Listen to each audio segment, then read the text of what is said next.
ಯಶವಂತಪುರ ವಿಧಾನಸಭಾ ಕ್ಷೇತ್ರದ ಕಗ್ಗಲಿಪುರ ಗ್ರಾಮ ಪಂಚಾಯಿತಿ ವ್ಯಾಪ್ತಿಯಲ್ಲಿ 20 ಕೋಟಿ ರೂಪಾಯಿ ವೆಚ್ಚದ ಕಾಮಗಾರಿಗೆ ಶಾಸಕ ಎಸ್.ಟಿ. ಸೋಮಶೇಖರ್ ಚಾಲನೆ ನೀಡಿದರು.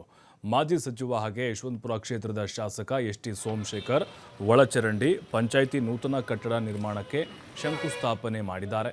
ಶಾಸಕರಿಗೆ ಕಗ್ಗಲಿಪುರ ಗ್ರಾಮ ಪಂಚಾಯಿತಿ ಅಧ್ಯಕ್ಷ ಕೆ.ಎಸ್. ಫರ್ವೇಜ್ ಹಾಗೆ ಸ್ಥಳೀಯ ಮುಖಂಡರು ಸಾಥ್ ನೀಡಿದರು.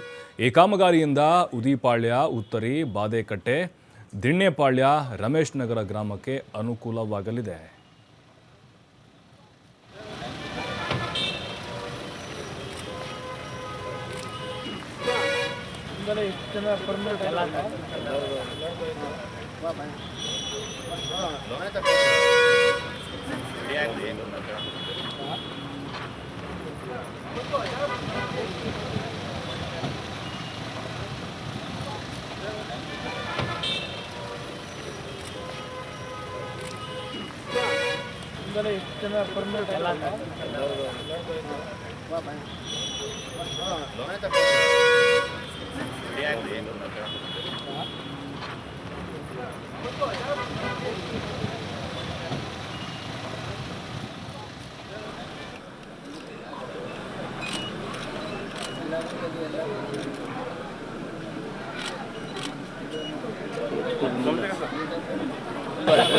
ಕಡಿತಾ ಇದ್ದೀವಿ. ಈ ಕಡೆ ನೋಡ್ರಿ, ಈ ಕಡೆ ಮುಂದೆ ನೋಡಿ, ಈ ಕಡೆ ನೋಡ್ರಿ, ಈ ಕಡೆ ನೋಡ್ರಿ, ಈ ಕಡೆ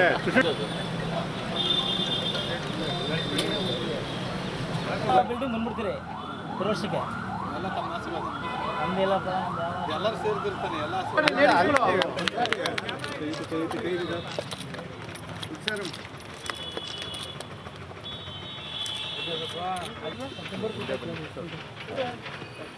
ಮೆಂಬರ್ಸ್ಗೆ ಎತ್ಕೊಂಬ, ಈ ಕಡೆ ನೋಡಿ, ಸ್ವಲ್ಪ ಹಿಂದೆ ಬನ್ನಿ, ಹಿಂದೆ ಬನ್ನಿ ಸ್ವಲ್ಪ. ಮೇಡಮ್ ನೀವು ಅಡ್ಡ ನಿಂತ್ರೆ ಹೆಂಗೆ? ಈ ಕಡೆ ಬನ್ನಿ, ಈ ಕಡೆ ಬನ್ನಿ, ಈ ಕಡೆ ಬನ್ನಿ, ಅಲ್ಲಿ ಕಡೆ ನೋಡ್ರಿ.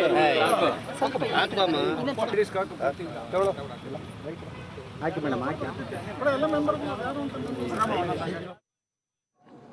ಕುಂಬಳಗೋಡು ಮತ್ತು ರಾಮವಳ್ಳಿ ಮೂರು ಸೇರಿ 25 ಕೋಟಿ ಅನುದಾನವನ್ನು ಸನ್ಮಾನ್ಯ ಮುಖ್ಯಮಂತ್ರಿಗಳು ಕೊಟ್ಟಿದ್ದಾರೆ. 25 ಕೋಟಿನೂ ಕೂಡ UGDಗೆ ಹಾಕ್ಸಿದ್ದೇವೆ. ಕಗ್ಲಿಪುರದಲ್ಲಿ ಪರ್ವಿಜರವರು ಅವತ್ತಿಂದ UGD ಪ್ರಾಬ್ಲಮ್ಸ್ ಇದೆ, ಮಾಡಲೇಬೇಕು ಅಂತಕ್ಕಂಥದ್ದಿತ್ತು. ಅದಕ್ಕೆ ಇಲ್ಲಿ 5 ಕೋಟಿ ಹಾಕ್ಸಿದ್ದೇವೆ. ಇನ್ನೂ ಸ್ವಲ್ಪ ಬೇಕಾಗ್ತದೆ. ಈ ಟರ್ಮ್ ಮಾರ್ಚ್ ಆದಮೇಲೆ ಕೊಡ್ತಾರೆ, ಮಿಕ್ಕಿದ್ದನ್ನು ಇಲ್ಲಿ ಕಂಟಿನ್ಯೂ ಮಾಡ್ತೀವಿ. ಕಗ್ಲಿಪುರ, ಕುಂಬಳಗೋಡು ಮತ್ತು ರಾಮವಳ್ಳಿ ಮೂರು ಈ ಕಗ್ಲಿಪುರ ಗ್ರಾಮ ಪಂಚಾಯತಿಲಿ ಇವತ್ತು ಒಂದು 20 ಕೋಟಿ ರೂಪಾಯಿದು ಶಂಕುಸ್ಥಾಪನೆಗಳು ಮಾಡ್ತಾಯಿದ್ದೀವಿ, ಪೂಜೆ ಮಾಡ್ತಾಯಿದ್ದೀವಿ. ಇದರಲ್ಲಿ ವಿಶೇಷ ಅನುದಾನ ನಮ್ಮ ಶಾಸಕರು ಎಸ್.ಟಿ. ಸೋಮಶೇಖರ್ ಅವರು ಒಂದು 10 ಕೋಟಿ ರೂಪಾಯಿ ವಿಶೇಷ ಅನುದಾನ ತಂದು UGD ಕೊಟ್ಟಿದ್ದಾರೆ. ಮತ್ತು ನಮ್ಮ ಗ್ರಾಮ ಪಂಚಾಯತಿ ಆ್ಯಕ್ಷನ್ ಪ್ಲ್ಯಾನಲ್ಲಿ ಒಂದು 6 ಕೋಟಿ ಸೇರಿಸಿ ಅದು UGDಗೆ ಯೂಸ್ ಮಾಡ್ತಾಯಿದ್ದೀವಿ. ಒಂದು ಗ್ರಾಮ ಪಂಚಾಯತಿ ಕಟ್ಟಡ ಇರಲಿಲ್ಲ, ಇಲ್ಲಿ ಗಂಟ ಬೇರೆ ಕಟ್ಟಡದಲ್ಲಿ ಪಂಚಾಯತಿ ನಡೆಸ್ತಾ ಇದ್ದು.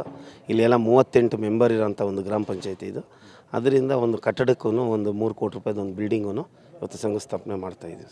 ಸರ್ ಕಾಂಗ್ರೆಸ್ ಗೌರ್ಮೆಂಟು ಅನ್ನೋಕ್ಕಿಂತ ಶಾಸಕರು ಅದಕ್ಕೆ ತುಂಬ ಬೆಂಬಲ ಕೊಟ್ಟು ಎಲ್ಲ ಅನುದಾನ ತರೋದ್ರಲ್ಲಾಗಬಹುದು, ತಿರ್ಗಿ ಅಲ್ಲಿ ಏನು ಕೆಲಸದಲ್ಲಿ ಹೋಗಿ ಅನುದಾನನ ಬಿಡುಗಡೆ ಮಾಡಿಸಿ ಆ್ಯಕ್ಷನ್ ಪ್ಲ್ಯಾನ್ ಮಾಡಿಸೋದಿರ್ಬೋದು, ಅದಕ್ಕೆ ಎಷ್ಟು ಟೆಂಡರ್ ಗಂಟೆ ತರೋಂಥ ಒಂದು ಹೆಲ್ಪ್ ಮಾಡಿದಾರಲ್ಲ, ಅದು ಅನುದಾನ ಸರ್ಕಾರದಿಂದ ಬಂದ್ಬಿಡುತ್ತೆ.